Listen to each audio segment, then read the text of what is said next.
And first tonight, Ukrainian communities right across the East Midlands say they are shell-shocked by the Russian invasion. A rabbi from Nottingham has described people panicking as she tried to flee the capital, Kyiv, this morning. And tonight there's been a protest against the invasion at Nottingham's Speaker's Corner. Well, our social affairs correspondent Jeremy Ball is there for us. Good evening to you, Jeremy. Good evening, Anne. Yeah, around 100 protesters turned up here tonight. Few of them still here wearing Ukrainian flags. And it was emotional, really. They sang the Ukrainian national anthem together. They chanted slogans against Vladimir Putin together. And they were here to support a country on the other side of Europe that came under attack today.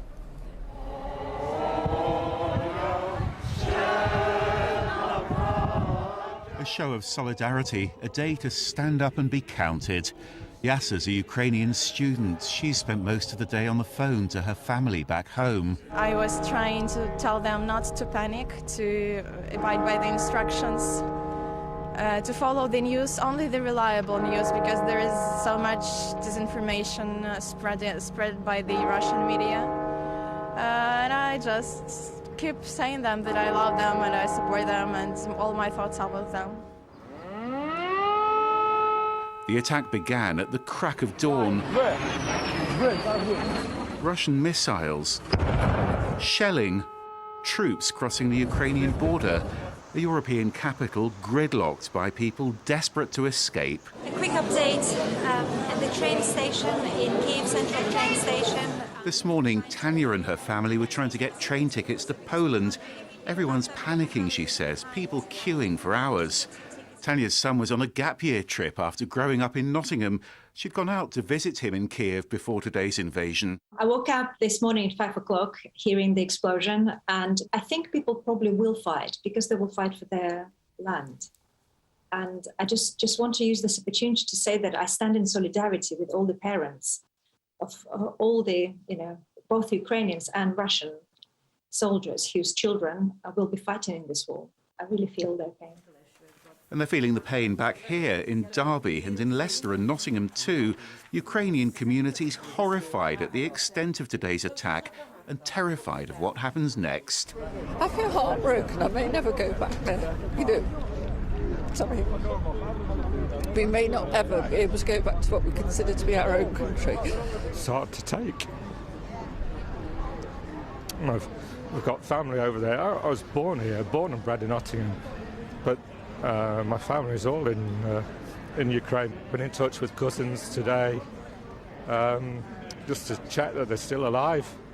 And you can't believe that this is happening in the 21st century, but there it is, and we're living through it. And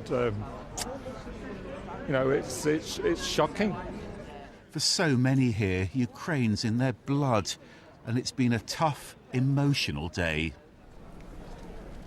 Well, as we've heard, politicians tonight have been discussing Britain's response to the invasion. Boris Johnson, the Prime Minister, has announced a raft of UK sanctions against Russia. The Newark MP, Robert Jenrick, in that debate called for every Russian bank to be included in that. Strong condemnation too tonight, cross-party condemnation from Nottinghamshire County Council. Let's get some reaction now from Michael Hollod from the Nottingham Ukrainian Association. Michael, I mean, it's been a really difficult day, I guess, for you.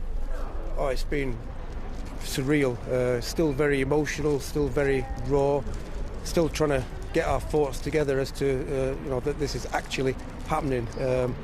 It's just unknown territory for us, and we're finding it very, very difficult at the moment. Yeah. And we've heard this evening about those sanctions. What do you think? Is that going to be enough? I've not had a chance to see or hear exactly what the sanctions are, but I'm finding it difficult, considering sanctions have already been actioned and they've clearly not worked. They've not worked with Mr. Putin. So, yeah, we are obviously hoping and praying that any new sanctions will suppress the situation, but that remains to be seen. What does need to be done? Well, personally speaking, and this is just me speaking, I'm not speaking on behalf of anybody else, but Putin is a cancer for Western democracy. And what do you do with a cancer? You take it away. If it comes back, you get rid of it. And that's my analogy at the moment. I can't see any other way. It has to be met with like for like. Michael Holler, thanks for joining us from the Nottingham Ukrainian Association.